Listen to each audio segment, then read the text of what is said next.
ಈ ವಿಧವೆಯರು ಕುಂಕುಮವನ್ನ ಇಡಬಹುದಾ ಇಡಬಾರ್ದಾ? ಕೆಲವರು ಇಟ್ಟಾಗ ನಾವು ಅಂತೀವಿ ನೋಡು ಅವ್ರ ಮನೆಯವರಿಲ್ಲ ಕುಂಕುಮ ಇಟ್ಟಿದ್ದಾರೆ ಅಂತ. ಇನ್ ಕೆಲವರು ಇಟ್ಕೊಳ್ಳೋದೇ ಇಲ್ಲ, ಅವರು ಒಂದ್ ರೀತಿ ಸೈಲೆಂಟ್ ಆಗ್ಬಿಟ್ಟಿರ್ತಾರೆ. ಅದೇ ರೀತಿ ಹೂವು ಮುಡಿಯುವಂಥದ್ದು. ಯಾರು ಯಾವತ್ತು ಅದು ಯಾವ ಶಾಸ್ತ್ರದಲ್ಲಿ ಹೇಳುತ್ತೋ ಗೊತ್ತಿಲ್ಲ. ಬಹುಶಃ ನಾನು ಓದಿದ್ದ ಯಾವ ಶಾಸ್ತ್ರದ್ದು ಇದು ಕಾಣಲಿಲ್ಲ. ಕೆಲವರು ಅದೇ ದಿನ ಕಾಲುಂಗ್ರ ತೆಗಿಯುವಂಥದ್ದು, ಹೂವು ಮುಡಲ್ಲ, ಕುಂಕುಮ ಇಡೋದಿಲ್ಲ. ಈ ಲಕ್ಷಣದಿಂದ ಗೊತ್ತಾಗುತ್ತೆ ಇವ್ರು ಈ ಪರಿಸ್ಥಿತಿಗೆ ತಲುಪಿದ್ದಾರೆ ಅಂತ. ನೀವು ಸ್ಕೂಲ್ಗೆ ಹೋಗ್ತಾ ಇದ್ದಾಗಲೋ, ನಿಮ್ಮ ಮನೆಯಲ್ಲಿ ಹಬ್ಬ ಹರಿದಿನ ಆಗ್ತಿದ್ದಾಗಲೋ, ಅಂದರೆ ನೀವು ಇನ್ನೂ ಮದುವೆ ಆಗಿಲ್ಲ, ಕನ್ಯೆಯ ರೂಪದಲ್ಲಿ ನೀವಿದ್ದೀರಿ, ಆವಾಗ ನೀವು ಹಣೆಗೆ ದೇವಸ್ಥಾನಕ್ಕೆ ಹೋದಾಗಲೋ ಅಥವಾ ಬೇರೆ ಇನ್ನೆಲ್ಲೋ ಹಬ್ಬ ಹರಿದಿನಲ್ಲೋ ಹಣೆ ಕುಂಕುಮ ಇಟ್ಕೊಂಡಿದ್ರು ಇಲ್ವಾ? ಇಟ್ಕೊಂಡು ಅಲ್ವಾ? ಹೌದು. ಈ ಭಾರತದ ಸನಾತನ ಸಂಪ್ರದಾಯದ ಸಂಸ್ಕೃತಿಗೆ ಸಂಬಂಧಪಟ್ಟ ವಿಶ್ವಕೋಶ. ನಿಮಗೆ ಬೇರೆ ಬೇರೆ ಜ್ಞಾನ ಬೇಕು ಅಂದರೆ ಎಲ್ಲ ದೇಶಗಳಲ್ಲೂ ಸಿಗ್ತವೆ. ಆದರೆ ಅದನ್ನು ಮೀರಿದ್ದು ಒಂದು ಜ್ಞಾನ ಇದೆ, ಆಧ್ಯಾತ್ಮ ಜ್ಞಾನ. ಅದು ಬೇಕು ಅಂದರೆ ನೀವು ಈ ಭಾರತ ದೇಶಕ್ಕೆ ಬರಬೇಕು. ಗಂಡ ಬಂದ ಮೇಲೆ ಬಂದಿದ್ದೇನು? ಬಹುಶಃ ಒಂದೆರಡು ಪ್ರಧಾನ ಬಂದಿರಬೇಕು. ಬಂದಿದ್ದರೆ ನಿಮಗೆ ಒಂದು ತಾಳಿ, ಎರಡನೇದು ಕಾಲುಂಗ್ರ, ಇವೆರಡು ಬಂದಿರ್ತವೆ. ಆಜ್ಞಾ ಚಕ್ರಾಂತ ರುದ್ರಾಧಿಷ್ಠಾಂತ ಮಂತ್ರ ಏನು ಬರುತ್ತೋ ಅದು ಏನು ಅಂತಂದ್ರೆ ಶಿವನ ಹತ್ರ ಇರ್ತಕ್ಕಂಥ ಮೂರನೇ ಕಣ್ಣ. ಅವ್ರಿಗೋ ಇವ್ರಿಗೋ ಭಯ ಪಟ್ಕೊಂಡು ಏನೂ ಮಾಡಬೇಕು. ನೀವು ಅಂದವಾಗಿ ಕಾಣಬೇಕು, ಚಂದವಾಗಿ ಕಾಣಬೇಕು. ಸಮಾಜಕ್ಕೆ ನೀವು ಅವ್ರು ಹೇಗಾದರೂ ಅಂದುಕೊಳ್ಳಿ, ನಿಮ್ಮ ಲವಲವಿಕೆ, ನಿಮ್ಮ ಖುಷಿ ಇದೆಯಲ್ಲ, ಇದನ್ನು ವ್ಯಕ್ತಪಡಿಸಲಿಕ್ಕೆ ದಯವಿಟ್ಟು ಸಿಂಧೂರವನ್ನು ಅಣೆಗಿಡಿ. ನಮಸ್ಕಾರ, ಶುಭೋದಯ ಪ್ರೀತಿಯ ವೀಕ್ಷಕರೆಲ್ಲರಿಗೂ ಸಂಕಲ್ಪ ಸುದ್ದಿ ಕಾರ್ಯಕ್ರಮಕ್ಕೆ ಆತ್ಮೀಯ ಪ್ರೀತಿಯ ಸ್ವಾಗತ ಹೇಳ್ತಾ ಇರೋದು ನನ್ನ ನೌಷಾ. ಮೊದಲನೇ ಬಾರಿ ನಮ್ಮ ಚಾನೆಲ್ ವೀಕ್ಷಿಸ್ತಾ ಇದ್ದೀರಾ ಅಂತಂದರೆ ಈಗಲೇ ನಮ್ಮ ಚಾನೆಲ್ನ ಸಬ್ಸ್ಕ್ರೈಬ್ ಮಾಡಿ, ನಮ್ಮ ವಿಡಿಯೋಸ್ನ ಲೈಕ್ ಮಾಡಿ. ಪ್ರತಿಯೊಂದು ವಿಡಿಯೋಸಲ್ಲಿ ಕೂಡ ಸಾಕಷ್ಟು ಉಪಯುಕ್ತವಾಗಿರುವಂಥ ವಿಚಾರಗಳು, ವೇದ, ಶಾಸ್ತ್ರ, ಪುರಾಣ, ಜ್ಯೋತಿಷ್ಯ, ವಾಸ್ತು, ಯಾವುದೇ ರೀತಿಯಾಗಿರುವಂತಹ ಸಮಸ್ಯೆಗಳಿದ್ದಲ್ಲಿ ಸರಳವಾಗಿರುವಂಥ ರೆಮಿಡೀಸ್ನ ತಿಳಿಸ್ಕೊಡುವಂಥ ಸ್ಪಿರಿಚುವಲ್ ಗುರು ಡಾಕ್ಟರ್ ವಿಷ್ಣುದತ್ತ ಗುರುಜಿಯವರಿದ್ದಾರೆ. ಬನ್ನಿ ಗುರುಗಳನ್ನ ಇವತ್ತಿನ ಕಾರ್ಯಕ್ರಮಕ್ಕೆ ಬರಮಾಡ್ಕೊಳ್ಳೋಣ. ನಮಸ್ತೆ ಗುರುಗಳೇ, ಶುಭೋದಯ. ಕಾರ್ಯಕ್ರಮಕ್ಕೆ ಭಕ್ತಿಯ ಸ್ವಾಗತ. ಒಳ್ಳೆದಾಗಲಿ ಅಮ್ಮ. ಗುರುಗಳೇ, ಕೆಲವು ದಿನಗಳ ಹಿಂದೆ ಒಂದು ವಿಚಾರದ ಬಗ್ಗೆ ನಾವು ಮಾತನಾಡಿದ್ವಿ, ವಿಧವೆಯವರ ವಿಚಾರವಾಗಿ. ಆ ದಿನ ಒಂದು ಪ್ರಶ್ನೆ ಕೇಳಬೇಕಿತ್ತು, ನಾನು ಮರ್ತೆ. ಅದಕ್ಕೆ ಇವತ್ತು ಅದನ್ನು ಕಂಪ್ಲೀಟ್ ಮಾಡೋಣ ಅಂತ. ತುಂಬ ಅದ್ಭುತವಾಗಿರುವಂಥ ವಿಚಾರಗಳನ್ನ ನೀವು ತಿಳಿಸ್ಕೊಟ್ರಿ. ಕಮೆಂಟ್ಸ್ನಲ್ಲಿ ಸಾಕಷ್ಟು ಜನ ಅವರ ಒಂದು ಅಭಿಪ್ರಾಯಗಳನ್ನ ಕೂಡ ವ್ಯಕ್ತಪಡಿಸಿದ್ರು ಅಂತಲೇ ಹೇಳ್ಬೋದು. ನೊಂದಿರುವಂಥ ಮಹಿಳೆಯರಾಗಿರ್ಬೋದು, ಪ್ರತಿಯೊಬ್ಬರು ಕೂಡ. ಈ ವಿಧವೆಯರು ಕುಂಕುಮವನ್ನು ಇಡಬಹುದಾ ಇಡಬಾರ್ದಾ? ಕೆಲವರು ಇಟ್ಟಾಗ ನಾವು ಅಂತೀವಿ ನೋಡು ಅವ್ರ ಮನೆಯವರಿಲ್ಲ ಕುಂಕುಮ ಇಟ್ಟಿದ್ದಾರೆ ಅಂತ. ಇನ್ ಕೆಲವರು ಇಟ್ಕೊಳ್ಳೋದೇ ಇಲ್ಲ, ಅವರು ಒಂದು ರೀತಿ ಸೈಲೆಂಟ್ ಆಗ್ಬಿಟ್ಟಿರ್ತಾರೆ. ಅದೇ ರೀತಿ ಹೂವು ಮುಡಿಯುವಂಥದ್ದು. ಸೊ ಅವ್ರು ಆ ಪಟ್ಟಕ್ಕೆ ಬಂದಮೇಲೆ ಅಥವಾ ಆ ಒಂದು ಪರಿಸ್ಥಿತಿಗೆ ಹೋದ್ಮೇಲೆ ಅವ್ರು ಹೆಂಗಿರಬೇಕು ಗುರುಗಳೇ? ಯಾಕಂದರೆ ಇಡೋದು ತಪ್ಪ, ಇಡಲೇಬಾರ್ದ, ಹೇಗೆ ಅದನ್ನು ಅವರು ರೂಢಿ ಮಾಡ್ಕೊಳ್ಬೇಕು ಅಥವಾ ಹೆಂಗಿರ್ಬೇಕು ಅವರು ಅನ್ನುವಂಥದ್ದು ವಿಚಾರ. ಯಾಕಂದರೆ ಕೆಲವರು ಅದೇ ದಿನ ಕಾಲುಂಗ್ರ ತೆಗಿಯುವಂಥದ್ದು, ಹೂವು ಮುಡಲ್ಲ, ಕುಂಕುಮ ಇಡೋದಿಲ್ಲ. ಈ ಲಕ್ಷಣದಿಂದ ಗೊತ್ತಾಗುತ್ತೆ ಇವರು ಈ ಪರಿಸ್ಥಿತಿಗೆ ತಲುಪಿದ್ದಾರೆ ಅಂತ.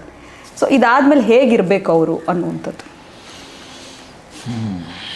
ಈ ವಿಚಾರ ಅವತ್ತು ಕೇಳಲಿಲ್ಲ ಗುರುಗಳೇ. ಸೊ ಅದು ಕಂಪ್ಲೀಟ್ ಆಗಲಿಲ್ಲ ಅಂತ ಅನಿಸ್ತು, ಅದಕ್ಕೆ ಇವತ್ತು ಕೇಳ್ತಾ ಇದ್ದೀನಿ. ಅಭ್ಯಂತರ ಇಲ್ಲ. ಓಂ ವಿಶ್ವಸ್ಮೈ ನಮಃ. ಪ್ರೀತಿಯ ಬಂಧುಗಳೇ, ಏನು ನಮ್ಮ ಆಧ್ಯಾತ್ಮ ವಿಶ್ವಕೋಶ, ಈ ಭಾರತದ ಸನಾತನ ಸಂಪ್ರದಾಯದ ಸಂಸ್ಕೃತಿಗೆ ಸಂಬಂಧಪಟ್ಟ ವಿಶ್ವಕೋಶ. ನಿಮಗೆ ಬೇರೆ ಬೇರೆ ಜ್ಞಾನ ಬೇಕು ಅಂದರೆ ಎಲ್ಲ ದೇಶಗಳಲ್ಲೂ ಸಿಗ್ತವೆ. ಆದರೆ ಅದನ್ನು ಮೀರಿದ್ದು ಒಂದು ಜ್ಞಾನ ಇದೆ, ಆಧ್ಯಾತ್ಮ ಜ್ಞಾನ. ಅದು ಬೇಕು ಅಂದರೆ ನೀವು ಈ ಭಾರತ ದೇಶಕ್ಕೆ ಬರಬೇಕು. ಈ ಭಾರತ ದೇಶದಲ್ಲಿ ಈಗ ನೀವು ಕೇಳಿದ್ರಲ್ಲ, ಇಂತಹದ್ದಕ್ಕೆ ಬಹಳ ವೈಜ್ಞಾನಿಕವಾಗಿಯೂ ಆಧ್ಯಾತ್ಮಿಕವಾಗಿಯೂ ಉತ್ತರ ಸಿಗ್ತವೆ. ಈಗ ಕೇಳಿದ ಪ್ರಶ್ನೆ ಚೆನ್ನಾಗಿದೆ, ಆದರೆ ಸ್ವಲ್ಪ ನಾನು ಒಂಚೂರು ವಿತಂಡವಾದಿ. ನಾನು ಹೇಗೆ ತಗೊಳ್ತೀರಂತಂದರೆ, ಯಾರು ಯಾವತ್ತು ಅದು ಯಾವ ಶಾಸ್ತ್ರದಲ್ಲಿ ಹೇಳುತ್ತೋ ಗೊತ್ತಿಲ್ಲ. ಬಹುಶಃ ನಾನು ಓದಿದ್ದ ಯಾವ ಶಾಸ್ತ್ರದ್ದು ಇದು ಕಾಣಲಿಲ್ಲ. ಹೇಳಿದವರು ಬಹುಶಃ ಆಕಸ್ಮಿಕ ಅವರು ನೋಡಿರೋ ಪ್ರಕಾರ ಶಾಸ್ತ್ರದಲ್ಲಿ ಹೇಳಿದ್ರು ಆ ಶಾಸ್ತ್ರ ನಾನು ಒಪ್ಪೋನಲ್ಲ. ಹಾಗೆ ನಾನು ಅದಕ್ಕೆ ವಿತಂಡವಾದಿ ಅಂತೆ. ನಾನು ಒಪ್ಪಲ್ಲ. ಸಾಮಾನ್ಯವಾಗಿ ತೆಗೆದುಕೊಳ್ಳೋದು, ನಾನು ಸಂತೋಷವನ್ನು ಇರಲಿಕ್ಕೆ ಏನು ಬೇಕೋ ಅದನ್ನಷ್ಟೇ ಹುಡುಕಾಟ ಮಾಡ್ತಿರ್ತೀನಿ. ಇದರಿಂದ ನಮಗೆ ದುಃಖ ಆಗತ್ತಂತಂದ್ರೆ ಅದರ ಪಕ್ಕ ಸರಿಸು. ಹೌದು. ಈಗ ನಿಮ್ಮ ನೇರವಾಗಿ ನಿಮ್ಮ ಪ್ರಶ್ನೆಗೆ ಬಂದುಬಿಡ್ತೀನಿ. ನಾನು ಸುತ್ತ ಬಳಸೋದೇ ಬೇಡ. ಉದಾಹರಣೆಗೆ ನಿಮ್ಗೆ ಅರ್ಥ ಆಗ್ಬಿಡ್ತವೆ ಶೀಘ್ರವಾಗಿ. ಈಗ ನೀವು ಹಣೆಗೆ ಇಟ್ಕೊಳ್ತೀರಲ್ಲ, ಅದನ್ನು ಏನಂತ ಕರಿತೀರಿ ನೀವು? ಹಣೆಬೊಟ್ಟು, ಕುಂಕುಮ ಅಥವಾ ತಿಲಕ ಹಾಂ, ಹೀಗೆಲ್ಲ ಕರಿತೀರಿ. ಒಟ್ಟಾರೆ ಹಣೆಗೆ ಕುಂಕುಮ ನೀವು ಸ್ಕೂಲ್ಗೆ ಹೋಗ್ತಾ ಇದ್ದಾಗಲೋ, ನಿಮ್ಮ ಮನೆಯಲ್ಲಿ ಹಬ್ಬ ಹರಿದಿನಗಳು ಆಗ್ತಿದ್ದಾಗಲೋ, ಅಂದರೆ ನೀವು ಇನ್ನೂ ಮದುವೆ ಆಗಿಲ್ಲ, ಕನ್ಯೆಯ ರೂಪದಲ್ಲಿ ನೀವಿದ್ದೀರಿ, ಆವಾಗ ನೀವು ಹಣೆಗೆ ದೇವಸ್ಥಾನಕ್ಕೆ ಹೋದಾಗಲೋ ಅಥವಾ ಬೇರೆ ಇನ್ನೆಲ್ಲೋ ಹಬ್ಬ ಹರಿದಿನಗಳಲ್ಲೋ ಹಣೆ ಕುಂಕುಮ ಇಟ್ಕೊಂಡಿದ್ರು ಇಲ್ವಾ? ಇಟ್ಕೊಂಡಿದ್ದೇವೆ ಅಲ್ವಾ? ಹೌದು. ಇದು ನನಗೆ ಬೇಕಾಗಿತ್ತು. ದೇವಸ್ಥಾನದಲ್ಲಿ ಗಂಡು ಮಕ್ಕಳಿಗೂ ಕೊಡ್ತಾರೆ, ಹೆಣ್ಣು ಮಕ್ಕಳಿಗೂ ಹೂವು ಕೊಡ್ತಾರೆ. ಆ ಹೂವು ಮದುವೆಗೆ ಮೊದಲು ನೀವು ಮುಡ್ಕೊಳ್ತೀರೋ ಇಲ್ವಾ? ಮುಟ್ಕೊಳ್ತೀವಿ ಅಲ್ವಾ? ಹೌದು. ಎಸ್, ಇದು ನನಗೆ ಪ್ರಾಮುಖ್ಯತೆ ಮೇಜರಾಗಿ. ಗಂಡ ಬಂದ ಮೇಲೆ ಬಹುಶಃ ನಿಮಗೆ ಒಂದು ವಿಶೇಷ ಅಂದರೆ ಮುತ್ತೈದೆ ಅಂದರೆ 5, ಅದು ಆಮೇಲೆ ಮಾತಾಡೋಣ. ಆ ಮುತ್ತೈದೆ ಕತೆ ಆಮೇಲೆ. ಗಂಡ ಬಂದ ಮೇಲೆ ಬಂದಿದ್ದೇನು?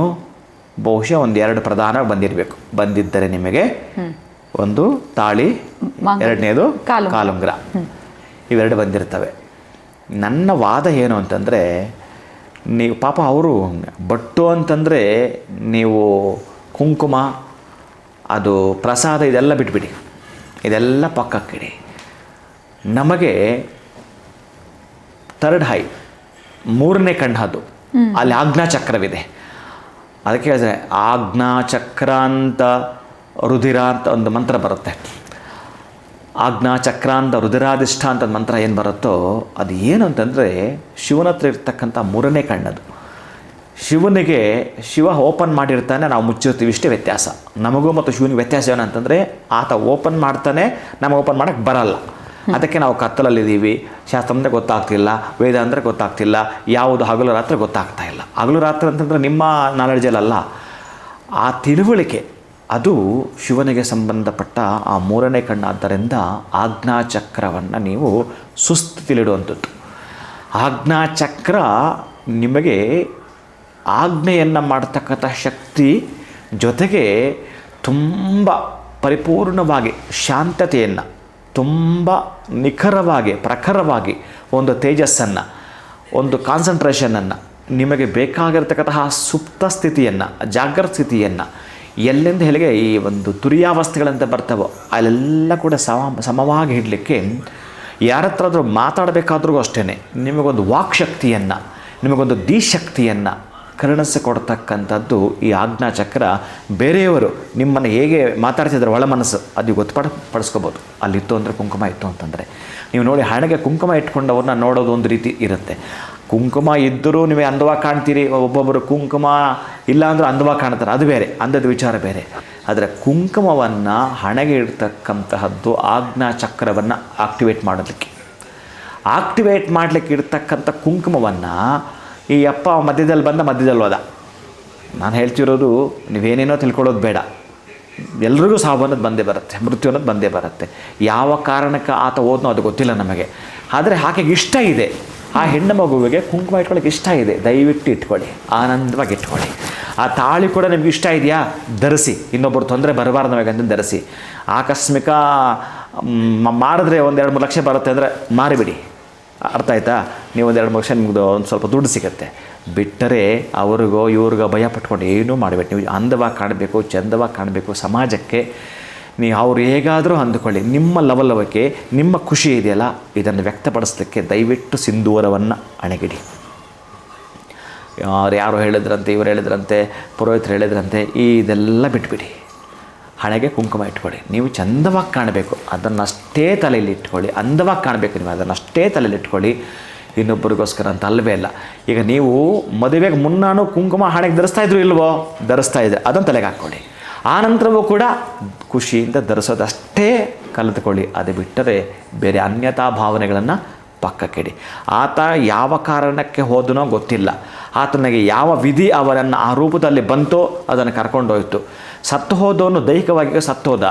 ಈ ಬದುಕಿರೋಳನ್ನ ದೈಹಿಕವಾಗಿ ಸಾಯಿಸ್ತಾನೆ ಇರ್ತಾರೆ ಪಾಪ. ಅದು ಒಂದು ಇದೊಂದು ಮತ್ತೊಂದೊಂದು ಹಣೆ ಕುಂಕುಮ ಇಟ್ಕೊಳ್ತಾಳೆ, ತಾಳಿ ಇದೆ ಅವಳ ಹತ್ರ ಆಗಿ ಅಂತೇಳಿ ಬದುಕಿರೋಳನ್ನ ಚುಚ್ಚಿ ಸಾಯಿಸ್ತೀರಿ. ಇದಂಥ ಕರ್ಮ ರೀ. ಆತ ಏನೋ ಮಧ್ಯದಲ್ಲಿ ಬಂದು ಹೊರಟೋದ, ಅದಕ್ಕೆ ಈಗ ಏನು ಮಾಡ್ತಾಳೆ? ಅದಕ್ಕೆ ವಿಧಿಯಲ್ಲಿ ನೀವು ಈ ದಂಪತಿಗಳು ಅಂತ ಏನು ಕರೆದಿದ್ದರೋ ದೈಹಿಕವಾಗಿ ಆತ ಇಲ್ಲದಿರಬಹುದು, ಆದರೆ ಮಾನಸಿಕವಾಗಿ ಆಕೆಗೆ ಆತ ಇದ್ದಾನೆ. ಆಕೆ ಏನು ಆತನ ಮಾರ್ಗದರ್ಶನ ಮಾಡಿ ಹೋಗಿರ್ತಾನೋ ಆ ಪಥದಲ್ಲಿ ನಡೆಯುವಾಗ ಆತ ಇದಾನಂತಲೇ ಭಾಸವಾಗುವಂಥದ್ದು. ಎಲ್ಲೋ ಒಂದು ಕಡೆ ಆತ 1 ತಿಂಗಳ ಕಾಲ ಟ್ರಿಪ್ ಹೋದಾಗ, ಟೂರ್ ಹೋದಾಗ ಮನೆ ಕಡೆ ಅದು ಇದು ಹುಷಾರಂತ ಹೇಳಿ ಹೋಗಿರ್ತಾರಲ್ಲ, ಹಾಗೆ ನಮ್ಮ ಯಜಮಾನ್ ಹೀಗೆ ಹೇಳಿದ್ದಾರೆ, ನಾಳೆಗಿದು ನಾಳೆದಿಗಿದು ಅಂತ ಆ ಪಥದಲ್ಲೇ ನಡೀತಿರ್ತಾರೆ. ಒಂದು ಟ್ರಿಪ್, ಒಂದು ಟೂರ್ ಹೋಗಿದ್ದಾರೆ ಅಂತ ಮನಸ್ಸಿಗೆ ಅಂದುಕೊಂಡ್ರೆ ಹೇಗೋ ನನ್ನ ಪತಿದೇವರು ಇದ್ದಾರೆ ಅಂತ ಮನಸ್ಸಲ್ಲಿ ಬಂದುಬಿಡುತ್ತೋ, ಇದೇ ಭಾವನೆಯಲ್ಲಿ ಇರಿ. ಬಿಟ್ಟರೆ ನೀವು ಅನ್ಯತಾ ಭಾವನೆ ಮಾಡ್ಕೋಬೇಡಿ. ನಿಮಗೆ ಹೇಗಿರಬೇಕಾಗುತ್ತೋ ಹಾಗೆ ಇರಿ. ಎಲ್ಲೂ ಶಾಸ್ತ್ರದಲ್ಲಿ ಇದನ್ನು ತೆಗೆದಾಕಿ ಅದನ್ನು ತೆಗೆದಾಕಿ ಬಟ್ ಎಲ್ಲೆಲ್ಲೋ ಹೇಳಿರ್ತಕ್ಕಂಥದ್ದು ಇದ್ದರೂ ನಾನು ಒಪ್ಪುವನಲ್ಲ. ಯಾಕೆಂದರೆ ನಿಮ್ಮ ಸಂತೋಷಕ್ಕೆ ಧಕ್ಕೆ ಬರುತ್ತೆ ಅನ್ನೋದಾದರೆ ನೀವು ಯಾಕೆ ತೆಗಿತೀರಿ? ನಿಮಗೆ ಇಷ್ಟ ಇಲ್ವಾ, ಇಟ್ಕೋಬೇಡಿ. ಅದನ್ನು ನಾನು ಹೇಳ್ತೇನೆ, ನನಗೆ ಇಷ್ಟ ಇಲ್ಲ ಗುರುಗಳೇ. ಇಷ್ಟ ಇದ್ದು ಅದನ್ನು ಯಾರೋ ಒಬ್ಬರು ಈ ಪ್ರತಿಬಂಧಕ ದೋಷ ಹೆಂಗೆ ಹೇರ್ತಾರೆ ಮೇಲೆ ಅಂತಂದ್ರೆ ಒತ್ತಡ ಹೇರ್ತಾರಲ್ಲ, ನಿಮಗೆ ಇಟ್ಕೊಳ್ಳೋಕೆ ಖುಷಿ ಇದೆ, ಇಟ್ಕೊಳ್ಳೋಕೆ ಇಷ್ಟ ಇದೆ, ಯಾರೋ ಹೇಳ್ತಿದ್ದಾರೆ ಬೇಡ ಅಂತ, ಆ ಬೇಡ ಅನ್ನೋದನ್ನು ನೀವು ತೆಗೆದುಕೊಳ್ಳೇಬೇಡಿ, ಲೆಕ್ಕಕ್ಕೂ ತೆಗೆದುಕೋಬೇಡಿ. ನೀವು ಧರಿಸ್ಬೇಕು, ಆನಂದವಾಗಿ ಧರಿಸ್ತಾ ಮುಂದುವರೆಯೋದು. ಹೂವು ಮುಡ್ಕೊಳ್ಬೇಕಾ ಮುಡ್ಕೊಳ್ಳಿ, ಬಳೆಗಳು ಹಾಕ್ಕೊಳ್ಬೇಕಾ ಆನಂದವಾಗಿ ಹಾಕ್ಕೊಳ್ಳಿ. ಆದರೆ ನಮ್ಮ ವಸ್ತ್ರ ಇನ್ನೊಬ್ಬರಿಗೆ ಅಸಹ್ಯ ಹುಟ್ಟಿಸಬಾರ್ದು, ನಿಮ್ಮ ಅಲಂಕಾರ ಇನ್ನೊಬ್ಬರಿಗೆ ಅಸಹ್ಯ ಹುಟ್ಟಿಸಬಾರ್ದು. ನಮ್ಮ ಭಾರತೀಯ ಸನಾತನ ಸಂಪ್ರದಾಯಗಳ ಸಂಸ್ಕೃತಿ ನಮಗೆ ಏನು ಕೊಟ್ಟಿದೆಯೋ ಹೇಳ್ತೀನಲ್ಲ, ಈ ಭೂಮಿ ಮೇಲೆ ಎಷ್ಟು ದೇಶಗಳಿದ್ದಾವೆ, ಎಲ್ಲ ದೇಶಗಳಲ್ಲೂ ಎಲ್ಲ ತರಹದ ವಿದ್ಯೆಗಳು ಇದ್ದಾವೆ. ಎಲ್ಲ ದೇಶದಲ್ಲಿ ಇರದೇ ಇರತಕ್ಕಂಥ ಒಂದು ವಿದ್ಯೆ ಅಂತಂದರೆ ಆಧ್ಯಾತ್ಮಿಕ ವಿದ್ಯೆ ನಮ್ಮ ದೇಶದಲ್ಲೇ ಇರೋದು. ಈ ಯೋಗ ಅಂತ ಇದೆಯಲ್ಲ, ಆ ಯೋಗ ಅನ್ನೋದು ಆಧ್ಯಾತ್ಮದ್ದೇ. ಈ ಯೋಗ ಅನ್ನೋ ವಿದ್ಯೆಯನ್ನು ವಿಶ್ವಕ್ಕೆ ಪರಿಚಯ ಮಾಡಿಕೊಟ್ಬಿಡ್ತು. ಹೀಗೆ ಆಧ್ಯಾತ್ಮ ಜ್ಞಾನ ಅಂತ ಏನಿದೆಯೋ, ಈಗ ನೋಡಿ, ಮೊದಲೆಲ್ಲ ಯಾವ ದೇಶದಲ್ಲೂ ಕೂಡ ದೇವಸ್ಥಾನಗಳಿಲ್ಲ, ಆದರೆ ನಮ್ಮ ಈ ಒಂದು ಭಾರತ ದೇಶದ ದೇವಸ್ಥಾನಗಳು ಎಲ್ಲ ದೇಶದಲ್ಲೂ ಇದ್ದಾವೆ, ಎಲ್ಲ ದೇಶದಲ್ಲೂ ಇದ್ದಾವೆ. ಹಾಗೆ ಈ ಆಧ್ಯಾತ್ಮ ಶಕ್ತಿ ಅನ್ನೋದು ಚಿನ್ನ, ಎಲ್ಲಂದ್ರಲ್ಲಿ ಇರೋಲ್ವಲ್ಲ ಚಿನ್ನ. ಯಾರು ಪಡ್ಕೊಳ್ತಾರೆ ಅಂತಂದರೆ ಯಾರು ಯೋಗ್ಯರೋ ಅವರು ಪಡೆದುಕೊಳ್ತಾರೆ, ಯಾರು ಇದರ ಬಗ್ಗೆ ತಿಳ್ಕೊಳ್ತಾರೋ, ಯಾರು ಇದನ್ನು ಓದುತ್ತಾರೋ ಅವರಿಗೆ ಗೊತ್ತಾಗುತ್ತೆ. ಅದಕ್ಕೆ ವೇದ ಆಗಿರಬಹುದು, ಶಾಸ್ತ್ರ ಆಗಿರಬಹುದು, ಪುರಾಣ ಆಗಿರಬಹುದು, ಇತಿಹಾಸ ಆಗಿರಬಹುದು, ಇನ್ನೊಬ್ಬರಿಗೆ ನೋವು ತರಿಸಬಾರದು. ಬಹುಶಃ ಈ ಹಿಂದೆ ತರಿಸಿದ್ದಾರೆ ಅಂತಂದರೆ ಅದು ಕೂಡ ನಾನು ಒಪ್ಪೋದಲ್ಲ. ಇದಕ್ಕೆ ನಾನು ಸ್ವಲ್ಪ ಬೇಜಾರಾಗಿ ಕೋಪ ಬಂದು ಕೆಲವೊಂದು ಬಾರಿ ಏನು ಮಾತಾಡ್ತೀನಿ ಅಂತಂದರೆ, ಈ ಹಿಂದೂ ಧರ್ಮದಲ್ಲಿ ಇದ್ದಂಥವರು ಈ ಅಂಬೇಡ್ಕರ್ ಅವರು ಬಿಟ್ಟು ಬೌದ್ಧ ಧರ್ಮಕ್ಕೆ ಹೋಗ್ಲಿಕ್ಕೆ ಇದೇ ಕಾರಣ. ಇವರು ಏನೇನೇನೋ ಹೇಳ್ತಾರೋ, ಯಾವ್ಯಾವ ಹೇಳ್ತಾರೋ, ಯಾವುದ್ಯಾವುದೋ ಹಿಂಸೆ ಮಾಡೋಂಥದ್ದು ನಾನು ಒಪ್ಪೋದೇ ಇಲ್ಲ. ಹಿಂಸೆಗೆ ಸಂಬಂಧಪಟ್ಟ ಅದು ಯಾವುದೇ ಧರ್ಮ ಆಗಿದ್ದರೂ ಕೂಡ ಹಿಂಸೆ ಅನ್ನೋ ಪದ ಇತ್ತು ಅಂದರೆ ಅದು ಧರ್ಮಕ್ಕೆ ವಿರುದ್ಧ, ಅದು ವಿರೋಧ ಆಗುವಂಥದ್ದು. ಅದಕ್ಕಾಗಿ ಒಬ್ಬ ಮಹಿಳೆಗೆ, ಒಬ್ಬ ಸ್ತ್ರೀಗೆ ಬಹುಶಃ ಆ ಕುಂಕುಮದಿಂದ ಏನಾದರೂ ಕೂಡ ನೋವಾಗ್ತಿದ್ರೆ, ಅರೆ ನಾನು ಇಟ್ಕೊಳ್ಬೇಕಂತ ಇಷ್ಟ ಆಗ್ತಾಯಿದೆ, ನಾನು ಇಷ್ಟು ದಿವಸ ಇಟ್ಕೊಂಡಿದ್ದೆ, ನನಗೆ ಕುಂಕುಮ ಇಟ್ಟರೆ ತುಂಬ ಚೆನ್ನಾಗಿ ಕಾಣ್ತೀನಿ, ಆದರೆ ನಮ್ಮ ಮನೆ ಅತ್ತೆ ಮಾವ, ನಮ್ಮ ಸಂಬಂಧಿಕರು, ನಮ್ಮ ಸ್ನೇಹಿತರು, ಬೇರೆ ನಮ್ಮ ಪುರೋಹಿತರು ಇಟ್ಕೋಬಾರ್ದು ಅಂತಾರೆ. ಅವನ್ನೆಲ್ಲ ಪಕ್ಕಕ್ಕಿಡಿ. ನೀವು ಇಟ್ಕೊಳ್ತಾ 1 ದಿನ ಹೇಳ್ತಾರೆ ಅವರು, 2 ದಿನ ಹೇಳ್ತಾರೆ ಅವರು, 3 ದಿನ ಸುಮ್ಮನೆ ಆಗ್ತಾರೆ. ನೀವು ಧರಿಸಿ ನಿಮ್ಮ ಪಾಡಿಗೆ ನೀವು ಇಟ್ಕೊಳ್ಳೋದು ಮೌನವಾಗಿ ಸೈಲೆಂಟಾಗಿರೋದೇ ಅವ್ರಿಗೆ ಉತ್ತರ. ಮೌನವಾಗಿ ಸೈಲೆಂಟಾಗಿರೋದು. ಇನ್ನೇನು ನೀವು ವಾದ ಪ್ರತಿವಾದ ಮಾಡಲಿಕ್ಕೆ ಹೋಗಬೇಡಿ. ಅದಕ್ಕೆ ಇನ್ನೊಂದು ತಿಣಿಕಾಟ. ಪಾಪ ನಿಮ್ಗೆ ಅವ್ರು ಉತ್ತರ ಕೊಡೋಕ್ಕಾಗಲಿ ಅಂತ ಒಂದೊಂದು ರೀತಿ ಇರುತ್ತೆ. ಅದು ಆಜ್ಞಾಚಕ್ರವನ್ನು ಆಕ್ಟಿವ್ ಮಾಡೋವಂಥದ್ದು. ಆಜ್ಞಾಚಕ್ರವನ್ನು ಆಕ್ಟಿವೇಟ್ ಮಾಡಲಿಕ್ಕೆ ಇರ್ತಕ್ಕಂಥದ್ದು. ಇಲ್ಲ ಅಂತಂದರೆ ಹುಚ್ಚರಾಗ್ತಿರ್ರಿ ನೀವು, ಅದು ಆಕ್ಟಿವ್ ಆಗಲಿಲ್ಲ ಅಂತಂದರೆ. ಅವ್ರ ಮಾತು ಇವರ ಮಾತು ಕೇಳಿಕೊಂಡು ನಾವು ಹುಚ್ಚರಾಗಬೇಕಾ? ಅದಕ್ಕಾಗಿ ನಿಮಗೇ ಬಿಡ್ತೇನೆ ಪ್ರೀತಿಯ ಬಂಧುಗಳೇ. ನಿಮಗೆ ಇಷ್ಟ ಇತ್ತು ಅಂತಂದರೆ ಆಜ್ಞಾಚಕ್ರವನ್ನು ಆಕ್ಟಿವೇಟ್ ಮಾಡ್ತಕ್ಕಂತಹ ಸಿಂಧೂರವದು, ಕುಂಕುಮವದು, ಭಗವಂತನ ಪ್ರಸಾದವದು, ದೇಶಶಕ್ತಿಯದು. ಅದು ಇತ್ತು ಅಂತಂದರೆ ಪ್ರೊಟೆಕ್ಟ್ ಮಾಡ್ತಕ್ಕಂಥದ್ದು, ನಿಮ್ಮನ್ನು ರಕ್ಷಣೆ ಮಾಡುವಂಥ ಶಕ್ತಿ ಅದು. ಒಂದು ರೀತಿಯ, ಒಂದೇ ಮಾತಲ್ಲಿ ಹೇಳ್ತೀನಿ, ಬುಲೆಟ್ ಪ್ರೂಫ್ ಜಾಕೆಟ್ ಇದ್ದಂಗೆ ಅದು ನಿಮ್ಮನ್ನು ರಕ್ಷಣೆ ಮಾಡುತ್ತೆ. ಅದು ಸಿಂಧೂರ. ನಾನು ಬಹಳ ಇದಕ್ಕೆ 100 ಎಕ್ಸಾಂಪಲ್ ಕೊಡ್ತೀನಿ, ಅಷ್ಟೇ ಇದೆ. ಕುಂಕುಮ ನೀವು ಹಣೆಗಿಟ್ಕೊಂಡ್ರೆ, ನಾನು ಮೊನ್ನೆ ಶ್ರೀ ಪಂಚಮಿ ದಿವಸ ಹೇಳಿದ್ದೆ, ಅದೊಂದು ಅದ್ಭುತವಾದ ಯೋಗ. ಆ ಒಂದು ಲಕ್ಷ್ಮೀ ಸರಸ್ವತಿ ಸೇರತಕ್ಕಂತಹ ದಿನ ಅದು. ಅದಕ್ಕೆ ಶ್ರೀ ಪಂಚಮಿ ಅಂತ ಏನು ಕರೀತಾರೋ ಅದು ವಿಶೇಷವಾಗಿ ವಿದ್ಯೆಗೂ ಹೌದು, ಲಕ್ಷ್ಮಿಗೂ ಹೌದು. ನಾನು ನಿಮಗೆ ಏನು ಹೇಳ್ತೀನೋ ನಾನು ಮಾಡಿರ್ತೀನಿ, ಅಥವಾ ಆ ದಿನದಲ್ಲಿ ನಾನು ನಿಮಗೆ ಹೇಳಿ ಆದಮೇಲೆ ಸುಬ್ರಹ್ಮಣ್ಯ ನಂತರ ನಾನು ಆ ಪೂಜೆಯಲ್ಲಿ ಮಾಡಿರ್ತೇನೆ. ನಾನು ಹೇಗೆ ಮಾಡಿರ್ತೇನೆ, ವಿಳೆದೆಲೆಗೆ ಆ ಒಂದು ಮೊಸರನ್ನು ಸವರಿ ಅಲ್ಲಿ ಕುಂಕುಮಾರ್ಚನೆಯನ್ನು ಮಾಡಿ, ಕುಂಕುಮಾರ್ಚನೆ ಅಂತಂದರೆ ಬರೀ ಲಕ್ಷ್ಮಿ ಮಾತ್ರ ಹೇಳಿರಲ್ಲ ನಾನು, ಬಹುಶಃ ಅದಕ್ಕೆ ಸಂಬಂಧಪಟ್ಟಾಗಿರ್ತಕ್ಕಂತಹ ವಿಶ್ವದ ದೇವತೆಗಳು ತಗೊಂಡಿರ್ತೇನೆ. ಅದನ್ನು ಮಾಡಿ ಆ ನಂತರ ಅದರ ಮೇಲೆ ಮೊದಲೇ ಆ ಕ್ಷೀರಸಾಗರ ಹೆದ್ದೆ ಬಂದದ್ದು ಮಹಾಲಕ್ಷ್ಮಿ ಅಂತ ಹೇಳಿರ್ತೀನಲ್ಲ, ಆ ಒಂದು ಲಕ್ಷ್ಮಿಗೆ ಸಂಬಂಧಪಟ್ಟ ಹಾಲನ್ನು ಹಾಕಿರ್ತೇನೆ ಅದಕ್ಕೆ. ಅದು ನಾನು ತಿಲಕವಾಗಿ ಇಟ್ಕೊಂಡಿರ್ತೇನೆ. ಬಹುಶಃ ಇನ್ನೂ ಕೆಲವು ವೇದ ಮಂತ್ರಗಳಿದಾರಲ್ಲ, ಹಾಗೆ ನಿಮ್ಮನ್ನು ಪ್ರೊಟೆಕ್ಟ್ ಮಾಡತಕ್ಕಂಥದ್ದು ವಶಿತ್ವ ಅಂತ ಹೇಳ್ತೀವಲ್ಲ, ಅದು ನಿಮ್ಮ ವಶವಾಗಲಿಕ್ಕೆ ಇರ್ತಕ್ಕಂಥದ್ದು. ಅದನ್ನು ಖುಷಿಯಾಗಿ ಸಂತೋಷವಾಗಿ ಇಟ್ಕೊಳ್ಳಿ. ಅವರು ಒಂದು ತಿಳ್ಕೊಂಡಿರ್ತಾರೆ, ವಿಧವೆ ಅಂದರೆ ತೆಗೆದುಬಿಡಬೇಕು. ಇನ್ನು 99 ಮರ್ತಿದ್ದಾರೆ ಅವರು. ಯಾರು ನಿಮ್ಗೆ ಹೇಳಿದ್ರು ಅವ್ರು 99 ಮರ್ತಿದ್ದಾರೆ. ನಿಮಗೆ ಬೇಕಾದರೆ ಪಟ್ಟಿ ರೂಪದಲ್ಲಿ ಕೊಡ್ತೀನಿ ನಾನು, ಆ 99 ಏನೇನಂತ. ಆ 99 ನಿಮಗೆ ಪ್ಲಸ್ ಆಗುವಂಥದ್ದು, ಪಾಸಿಟಿವ್ ಕೊಡ್ತಕ್ಕಂಥದ್ದು, ಅದ್ಭುತ ಕೊಡ್ತಕ್ಕಂಥದ್ದು, ಆರೋಗ್ಯ ಕೊಡುವಂಥದ್ದು, ಸಂತೋಷ ಕೊಡುವಂಥದ್ದು, ಪ್ರೀತಿ ಕೊಡುವಂಥದ್ದು, ವಾತ್ಸಲ್ಯ ಕೊಡುವಂಥದ್ದು, ಮಮತೆ ಕೊಡುವಂಥದ್ದು, ಕರುಣೆ ಕೊಡುವಂಥದ್ದು, ಅಭಿಮಾನ ಕೊಡುವಂಥದ್ದು, ಉತ್ಸಾಹ ಕೊಡುವಂಥದ್ದು, ಪ್ರೋತ್ಸಾಹ ಕೊಡುವಂಥದ್ದು, ಇಂತಹದ್ದೆಲ್ಲವೂ ಕೊಡುವಂಥದ್ದು ಒಂದೇ ಒಂದು ತಿಲಕ. ಇದನ್ನು ಮಾರಿಬಿಡಿ ಅಂತಾರಲ್ಲ, ಇದನ್ನು ಇಡಬೇಡಿ ಅಂತಾರಲ್ಲ, ಅವ್ರನ್ನೆಲ್ಲ ಏನು ಅನ್ಬೇಕು? ಅದಕ್ಕೆ ದಯವಿಟ್ಟು ಪ್ರೀತಿಯ ಬಂಧುಗಳೇ, ನಿಮಗೆ ನಾನು ಹೇಳಿದ್ರು ಅಷ್ಟೇ, ನಾನು ಹೇಳಿದ್ರು ನಿಮಗೆ ಯಾವುದು ಖುಷಿ ಆಗುತ್ತೋ ಅದನ್ನೇ ತೆಗೆದುಕೊಂಡು, ನಾನು ಹೇಳಿದ್ದೇನೆ ಮಾಡಿ ಅಂತಲೂ ಅಲ್ಲ. ಇದರಲ್ಲಿ ನಾನು ಹೇಳೋದು ಮತ್ತೊಬ್ಬರಲ್ಲಿ ಎರಡನ್ನೂ ಕೂಡ ತುಲನೆ ಮಾಡಿ ನೋಡಿ, ಅಂದರೆ ತಕ್ಕಡಿಗೆ ಹಾಕಿ ನೋಡಿ, ನಿಮಗೆ ಯಾವುದು ಇಷ್ಟ ಆಗುತ್ತೆ ಅದನ್ನು ಸ್ವೀಕಾರ ಮಾಡಿ ಅಂತ. ಒತ್ತಡ ಹೇರೋದು, ಒತ್ತಡದಿಂದ ಪಡೆದುಕೊಳ್ಳೋದು ಯಾವುದೂ ಕೂಡ ಸಮಂಜಸವಲ್ಲ. ನಿಮ್ಮ ಪ್ರೀತಿಗೆ ಅಡ್ಡ ಬರ್ತಾರ, ಅದು ಸಮಂಜಸವಲ್ಲ. ಅದಕ್ಕಾಗಿ ನಿಮಗೆ ಏನು ಇಷ್ಟವಾಗುತ್ತೋ ಹಣೆಗೆ ತಿಲಕವನ್ನು ಇಟ್ಟುಕೊಳ್ಳಬೇಕು, ಹಣೆಗೆ ಬೊಟ್ಟು ಇಟ್ಟುಕೊಳ್ಳಬೇಕು ಅಂತಂದರೆ ಅದು 3rd ಐ, 3ನೇ ಕಣ್ಣು, ಜ್ಞಾನದ ಚಕ್ಷೋದು.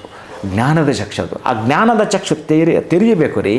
ತೆರೀಬೇಕು ಅಂತಂದರೆ ಅದು ಆ ತೆರೀಲಿಕ್ಕೆ ಆ ಕುಂಕುಮ ಕೀ, ಅದು ಆ ಕೀ ಇಲ್ಲ ಅಂದರೆ ಏನು ತೆರೆಯೋದು? ನೀವು ತೆಗಿಯಲ್ಲ, ಮುಚ್ಕೊಂಡೇ ಇರಬೇಕಾಗತ್ತೆ. ಯಾವಾಗಲೂ ಬದುಕೋ ಕತ್ತಲು, ಬದುಕೋ ಕಷ್ಟ, ದುಃಖ, ದುಮ್ಮಾನ, ಖೇದ, ನಷ್ಟ ಇದರಿಂದಲೇ ಕೂಡಿರುತ್ತೆ.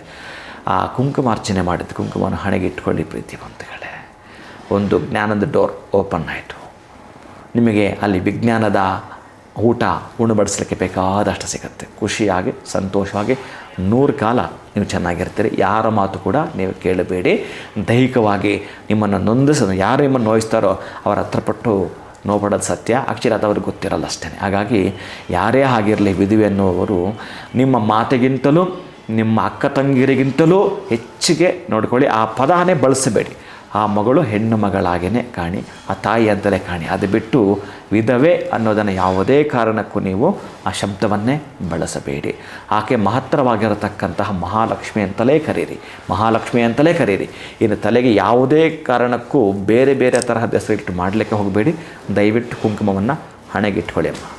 ಖಂಡಿತ ಗುರುಗಳು, ಎಲ್ಲೋ ಒಂದು ಕಡೆ ವಿಧವೆಯರು ಅಂದ ತಕ್ಷಣ ಅವ್ರನ್ನ ಬೇರೆ ಒಂದು ಗ್ರೂಪ್ನಲ್ಲೇ ನೋಡ್ತಾರೆ ಅಂತಲೇ ಹೇಳ್ಬೋದು. ಆದರೆ ಯಾವುದೇ ರೀತಿ ಅವ್ರಿಗೆ ಇಷ್ಟ ಇಲ್ಲ ಅಂತಂದರೆ ಆ ಕೆಲಸ ಮಾಡೋವಂಥದ್ದು ಬೇಡ. ಕುಂಕುಮ ಹಚ್ಕೊಳ್ಳೋದಕ್ಕೆ ಇಷ್ಟ ಇದೆ, ಆದರೆ ಹಚ್ಕೊಂಡ್ರೆ ಸಮಾಜ ಏನು ಅಂದ್ಕೊಳ್ತಾರೋ ಅನ್ನೋವಂಥದ್ದು ಭಾವಿಸೋವಂಥದ್ದು ಬೇಡ. ನಿಮ್ಗೆ ಇಷ್ಟ ಇರೋವಂಥದ್ದನ್ನ ಮಾಡಿ. ಜೊತೆಗೆ 3rd ಐ ಆ್ಯಕ್ಟಿವೇಟ್ ಆಗುತ್ತೆ. ನಮ್ಮ ಆಗ್ನೇಯ ಚಕ್ರ ಕುಂಕುಮ ಇಡೋದ್ರಿಂದ ಏನೆಲ್ಲ ಬೆನಿಫಿಟ್ಸ್ ಅನ್ನೋದ್ರ ಬಗ್ಗೆ ನಮಗೆ ತಿಳಿಸ್ಕೊಟ್ರಿ. ಅವತ್ತು ಈ ಮಾಹಿತಿ ಕೇಳಬೇಕಿತ್ತು, ಕೇಳೋಕ್ಕಾಗಿರಲಿಲ್ಲ. ಇವತ್ತು ಈ ಒಂದು ವಿಚಾರದ ಬಗ್ಗೆ ನಮಗೆ ಸಂಪೂರ್ಣವಾಗಿ ತಿಳಿಸ್ಕೊಟ್ರಿ ಗುರುಗಳೇ. ಬಹಳ ಧನ್ಯವಾದಗಳು ತಮಗೆ. ನಮಸ್ಕಾರ. ಹರೇ ಶ್ರೀನಿವಾಸ. ಏನು ವೀಕ್ಷಕರು, ಇವತ್ತಿನ ವಿಡಿಯೋವನ್ನು ಮುಗಿಸುವಂತಹ ಸಮಯ ಆಗಿದೆ. ಮತ್ತೊಂದು ಹೊಸ ವಿಚಾರದೊಂದಿಗೆ ತಮ್ಮನ್ನು ಭೇಟಿ ಮಾಡ್ತೀವಿ. ನಮಸ್ಕಾರ.